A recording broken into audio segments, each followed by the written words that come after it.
Capítulo 20. Ao mesmo tempo, João Romão, em chinelas e camisola, passeava de um para outro lado no seu quarto novo.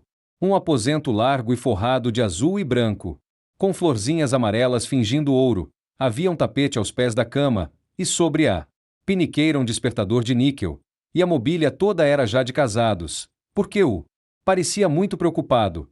Pensava em Bertoleza que, a essas horas, dormia lá embaixo num vão de escada, aos fundos do armazém, perto da comua. Mas que diabo havia ele de fazer afinal daquela peste? E coçava a cabeça, impaciente por descobrir um meio de ver-se livre dela. É que nessa noite o Miranda lhe falará abertamente sobre o que ouvirá de Botelho, e estava tudo decidido. Zulmira aceitava-o para marido e Dona Estela ia marcar o dia do casamento. O diabo era Bertoleza. E o vendeiro ia e vinha no quarto, sem achar uma boa solução para o problema. Ora, que raio de dificuldade armara ele próprio para se coser? Como poderia agora mandá-la passear assim, de um momento para outro, se o demônio da crioula o acompanhava já havia tanto tempo e toda a gente na estalagem sabia disso? E sentia-se revoltado e impotente defronte daquele tranquilo obstáculo que lá estava embaixo, a dormir, fazendo-lhe em silêncio um mal horrível, perturbando-lhe estupidamente o curso da sua felicidade, retardando-lhe, talvez sem consciência, a chegada desse belo futuro conquistado à força de tamanhas privações e sacrifícios. Que ferro! Mas, só com lembrar-se da sua união com aquela brasileirinha fina e aristocrática, um largo quadro de vitórias rasgava-se defronte da desensofrida avidez da sua vaidade. Em primeiro lugar, fazia-se membro de uma família tradicionalmente orgulhosa, como era, dito por todos, a de Dona Estela. Em segundo lugar, aumentava consideravelmente os seus bens com o dote da noiva, que era rica e, em terceiro, afinal, caber-lhe-ia mais tarde tudo que o Miranda possuía, realizando-se deste modo um velho sonho que o vendeiro afagava desde o nascimento da sua rivalidade com o vizinho, e via-se já na brilhante posição que o esperava, uma vez de dentro. Associava-se logo com o sogro e iria pouco a pouco, como quem não quer a coisa, o empurrando para o lado, até empolgar-lhe o lagar e fazer de si um verdadeiro chefe da colônia portuguesa no Brasil. Depois, quando o barco estivesse navegando ao largo a todo pano, tome lá alguns pares de contos de réis e passe-me para cá o título de visconde. Sim, sim, visconde. Por que não? E mais tarde, com certeza, conde. Eram favas contadas. Ah! Ele, posto nunca o dissera a ninguém, sustentava de si para si nos últimos anos o firme propósito de fazer-se um titular mais graduado que o Miranda. E, só depois de ter o título nas unhas, é que iria à Europa, de passeio, sustentando grandeza, metendo invejas, cercado de adulações, liberal, pródigo, brasileiro, atordoando o mundo velho com seu ouro novo americano. E a Bertoleza? Gritava-lhe do interior uma voz impertinente. É exato. E a Bertoleza? Repetia o infeliz, sem interromper o seu vai-vem. Ao comprido da alcova. Diabo! E não poder arredar logo da vida aquele ponto negro. Apagá-lo. Rapidamente, como quem tira da pele uma nódoa de lama. Que raiva ter de reunir aos voos mais fulgurosos da sua ambição a ideia mesquinha e ridícula daquela inconfessável concubinagem. E não podia deixar de pensar no demônio da negra, porque a maldita ali estava perto, a rondá-lo ameaçadora e sombria. Ali estava como o documento vivo das suas misérias, já passadas mas ainda palpitantes. Bertoleza devia ser esmagada, devia ser suprimida, porque era tudo que havia de mal na vida dele. Seria um crime conservá-la a seu lado. Ela era o torpe balcão da primitiva bodega, era o aladroado vintenzinho de manteiga em papel pardo, era o peixe trazido da praia e vendido à noite ao lado do fogareiro à porta da taberna, era o frege imundo e a lista cantada das comezainas à portuguesa, era o sono roncado num colchão fétido, cheio de bichos. Ela era sua cúmplice e era todo o seu mar. Devia, pois, extinguir-se. Devia ceder o lagar à pálida mocinha de mãos delicadas e cabelos perfumados, que era o bem, porque era o que ria e alegrava, porque era a vida nova, o romance solfejado ao piano, as flores nas jarras, as sedas e as rendas. O chá servido em porcelanas caras. Era enfim a doce existência dos ricos, dos felizes. E dos fortes, dos que herdaram sem trabalho ou dos que, a puro esforço, conseguiram acumular dinheiro, rompendo e subindo por entre o rebanho dos escrupulosos ou dos fracos. E o vendeiro tinha defronte dos olhos o namorado. Sorriso da filha do Miranda. Sentia ainda a leve pressão do braço melindroso que se apoiara ao seu, algumas horas antes, em passeio pela praia de Botafogo. Respirava. Ainda os perfumes da menina, suaves, escolhidos e penetrantes como palavras de amor, nos seus dedos grossos, curtos, ásperos e vermelhos, conservava a impressão da tépida carícia daquela mãozinha enluvada que, dentro em pouco, nos prazeres garantidos do matrimônio, afagar-lhe-ia as carnes e os cabelos. Mas, e a Bertoleza? Sim, era preciso acabar com ela. Despachá-la. Sumi-la por uma vez. Deu meia-noite no relógio do armazém. João Romão tomou uma vela e desceu aos fundos da casa, onde Bertoleza dormia. Aproximou-se dela, pé ante pé, como um criminoso que leva uma ideia homicida. A crioula estava imóvel sobre o enxergão, deitada de lado, com a cara escondida no braço direito, que ela dobrara por debaixo da cabeça. Aparecia-lhe uma parte do corpo nua. João Romão contemplou-a por algum tempo, com asco. E era aquela miserável preta que ali dormia indiferentemente, o grande estorvo da sua ventura. Parecia impossível. E se ela morresse? Esta frase, que ele tivera, quando pensou pela primeira vez naquele obstáculo. A sua felicidade, tornava-lhe agora o espírito, porém já amadurecida e transformada. Nesta outra, e se eu a matasse? Mas logo um calafrio de pavor correu-lhe por todos os nervos. Além disso, como? Sim, como poderia despachá-la, sem deixar sinais comprometedores do crime? Envenenando-a? Dariam logo pela coisa. Matá-la. A tiro? Pior. Levá-la a um passeio fora da cidade, bem longe e, no melhor da festa, atirá-la ao mar ou por um despenhadeiro, onde a morte fosse infalível. Mas como arranjar tudo isso, se eles nunca passeavam juntos? Diabo! E o desgraçado ficou a pensar, abstrato, de castiçal na mão, sem despregar os olhos de cima de Bertoleza, que continuava imóvel, com o rosto escondido no braço. E se eu a esganasse aqui mesmo? E deu, na ponta dos pés, alguns passos para frente, parando logo, sem deixar nunca de contemplá-la. Mas a crioula ergueu de improviso a cabeça e fitou-o com os olhos de quem não estava dormindo. Ah! Fez ele.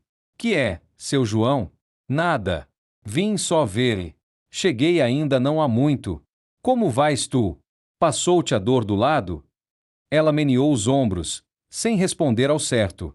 Houve um silêncio entre os dois. João Romão não sabia o que dizer e saiu afinal, escoltado pelo imperturbável olhar da crioula, que o intimava mesmo pelas costas. Teria desconfiado?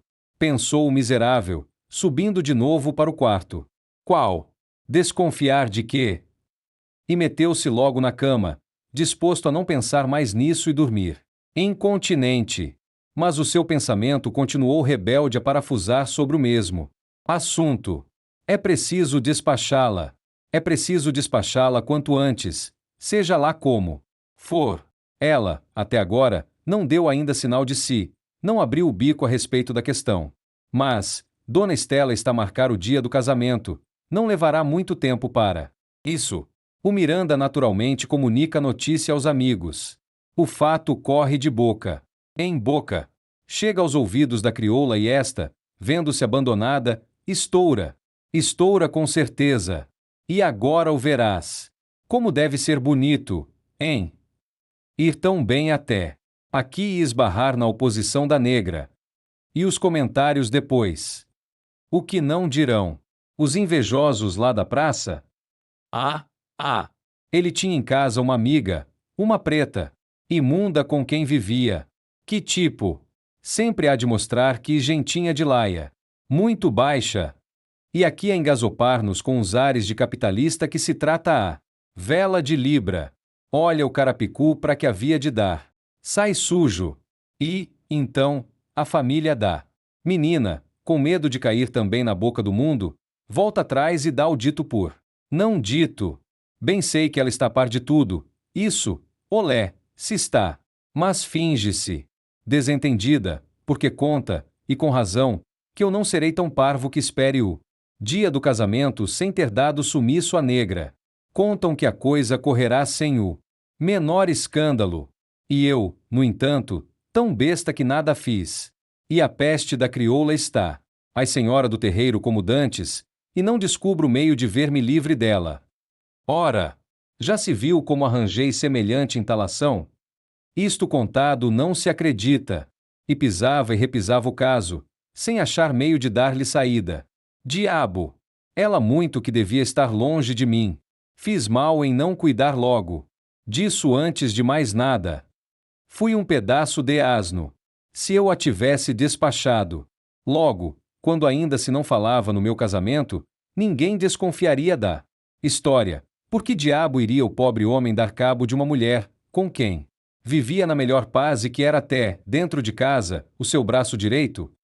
Mas agora, depois de todas aquelas reformas de vida, depois da separação das camas, e, principalmente depois que corresse a notícia do casamento, não faltaria de certo quem o acusasse, se a negra aparecesse morta de repente.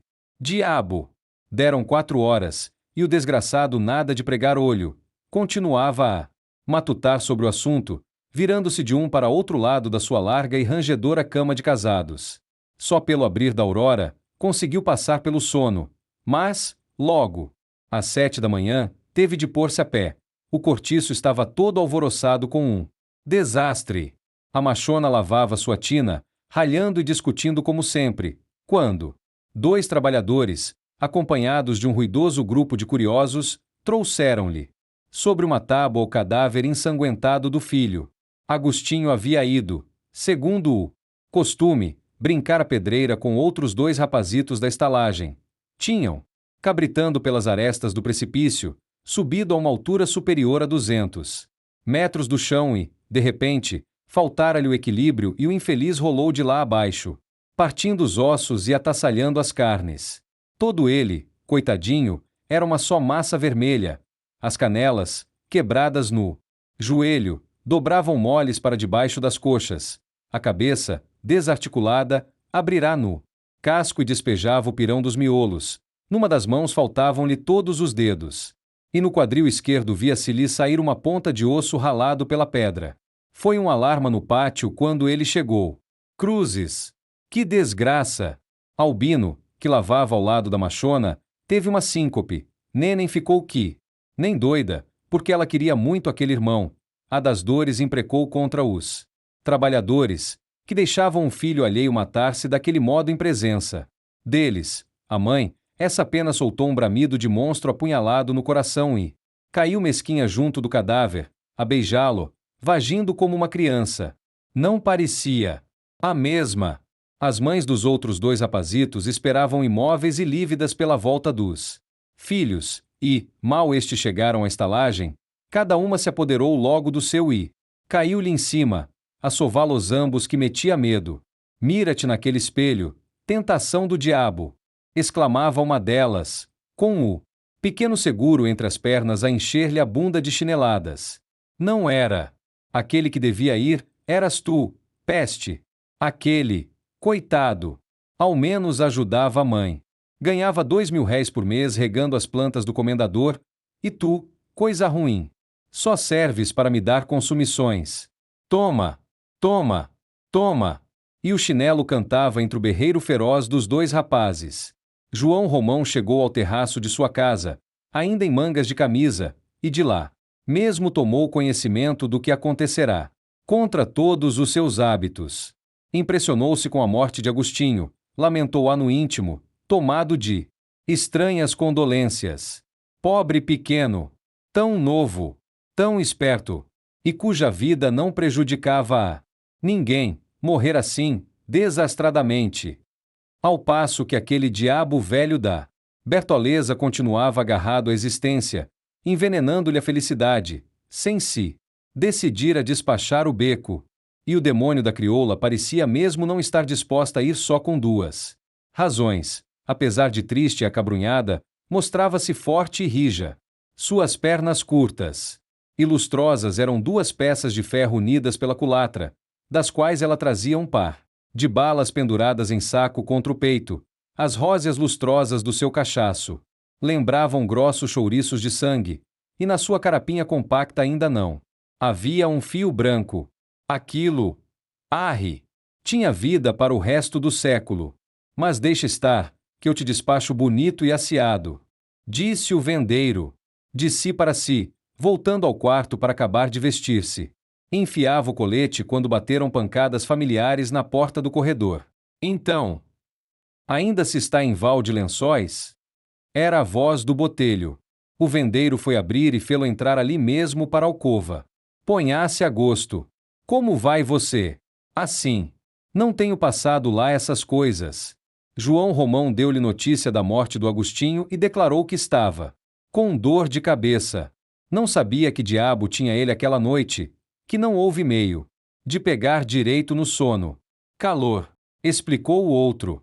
E prosseguiu depois de uma pausa, acendendo um cigarro, pois eu vinha cá falar-lhe. Você não repare, mas... João Romão supôs que o parasita ia pedir-lhe dinheiro e preparou-se para a defesa, queixando-se inopinadamente de que os negócios não lhe corriam bem. Mas calou-se, porque o botelho acrescentou com o olhar fito nas unhas. Não devia falar nisto. São coisas suas lá particulares, em que a gente não se mete. Mas o taberneiro compreendeu logo onde a visita queria chegar e aproximou-se dele, dizendo confidencialmente: Não, ao contrário.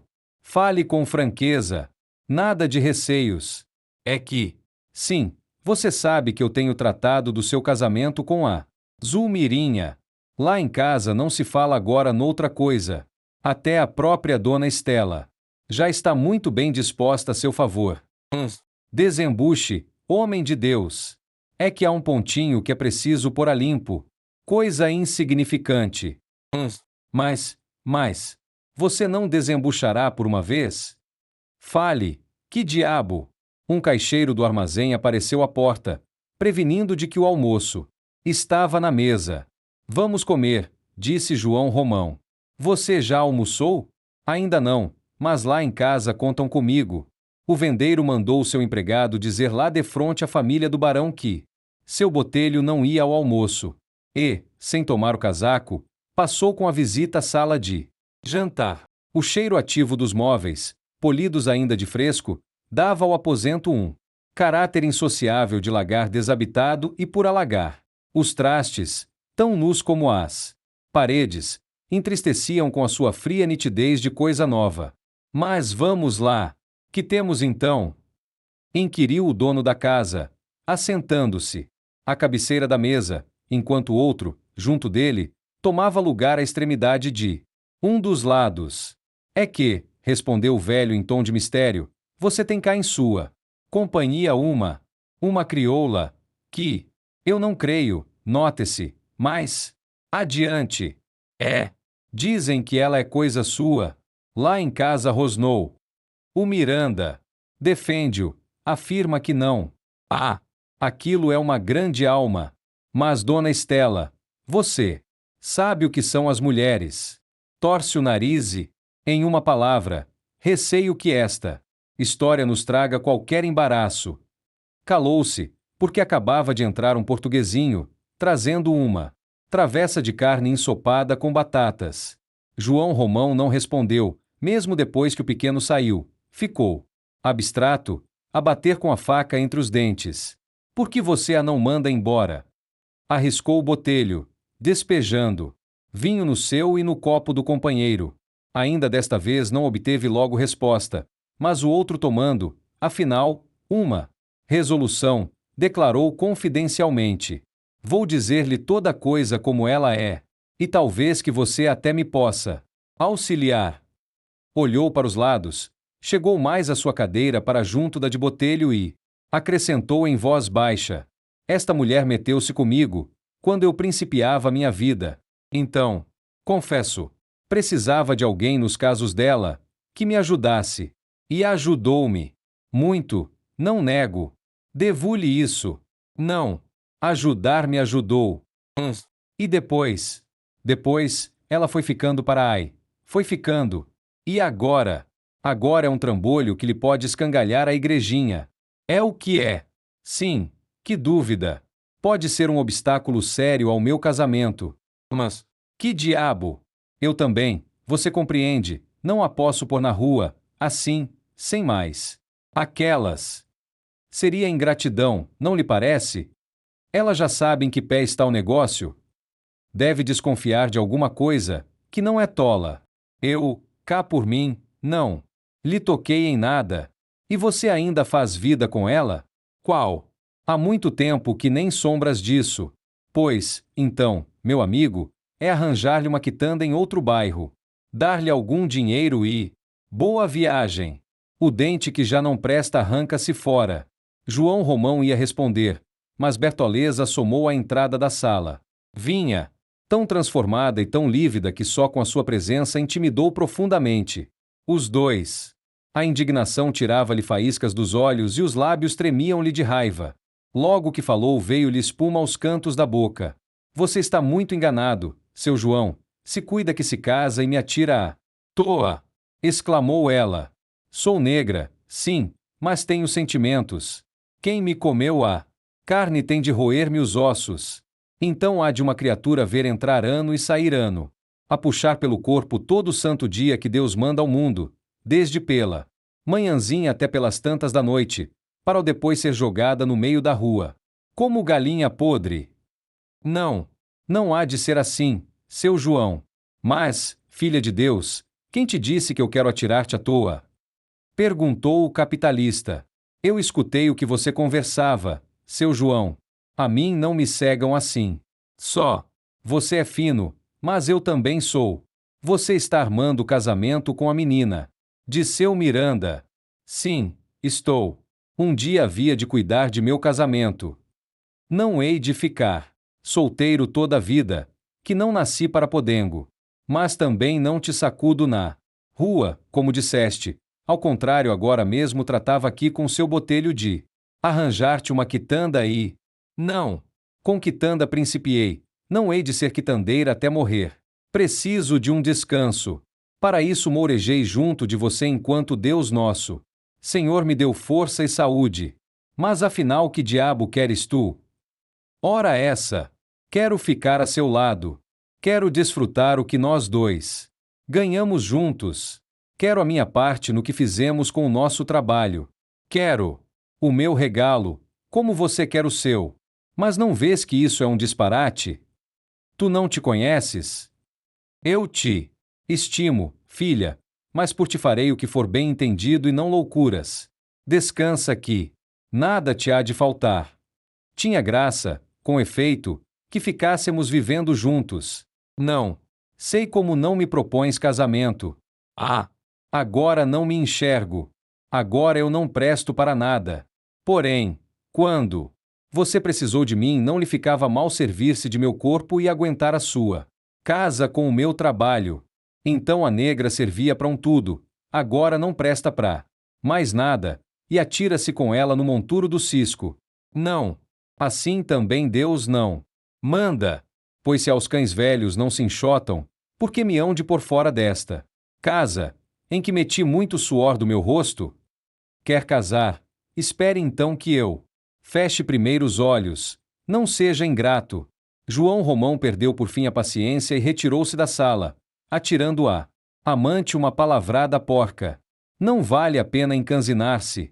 Segredou-lhe o botelho, acompanhando-o até a alcova, onde o vendeiro enterrou com toda a força o chapéu na cabeça e enfiou o paletó com a mão fechada em murro. Arre! Não a posso aturar nem mais um instante. Que vá para o diabo que a carregue. Em casa é que não me fica. Calma, homem de Deus. Calma. Se não quiser ir por bem, ira por mal. Sou eu quem o diz. E o vendeiro esfuziou pela escada, levando atrás de si o velhote, que mal Podia acompanhá-lo na carreira. Já na esquina da rua parou e, fitando no outro seu olhar flamejante, perguntou-lhe: Você viu? É. Resmungou o parasita, de cabeça baixa, sem interromper os passos. E seguiram em silêncio, andando agora mais devagar, ambos preocupados. No fim de uma boa pausa, Botelho perguntou se Bertoleza era escrava quando João Romão tomou conta dela. Esta pergunta trouxe uma inspiração ao vendeiro. Ia pensando em metê-la como idiota no hospício de Pedro XI, mas acudia-lhe agora coisa muito melhor: entregá-la ao seu senhor, restituí-la legalmente à escravidão. Não seria difícil, considerou ele. Era só procurar o dono da escrava, dizer-lhe onde esta se achava refugiada e aquele ir logo buscá-la com a polícia. E respondeu ao Botelho: Era e é. Ah, ela é escrava? De quem? De um tal Freitas de Melo. O primeiro nome não sei. Gente de fora. Em casa tenho as notas. Ora, então a coisa é simples. Mande a PRO dono. E se ela não quiser ir? Como não? A polícia a obrigará. É boa. Ela há de querer comprar a liberdade, pois que a compre, se o dono consentir. Você com isso nada mais tem que ver. E se ela voltar à sua procura, despache-a logo. Se insistir, vá então à autoridade e queixe-se. Ah, meu caro, estas coisas, para serem bem feiras, fazem-se assim ou não se fazem. Olhe que aquele modo com que ela lhe falou pouco é o bastante para você ver que semelhante estupor não lhe convém dentro de casa nem mais um instante. Digo-lhe até, já não só pelo fato do casamento, mas por tudo. Não seja mole. João Romão escutava, caminhando calado, sem mais vislumbres de agitação. Tinham chegado à praia. Você quer encarregar-se disto? Propôs ele ao companheiro, parando. Ambos à espera do bonde. Se quiser pode tratar, que lhe darei uma gratificação. Menos má. De quanto? 100.000 réis. Não. Dobre. Terás os 200. Está dito. Eu cá, para tudo que for por cobro a relaxamento de negro, estou sempre pronto. Pois então logo mais à tarde lhe darei, ao certo, o nome do dono, o lugar em que ele residia quando ela veio para mim e o mais que encontrar a respeito. E o resto fica a meu cuidado. Pode dá-la por despachada.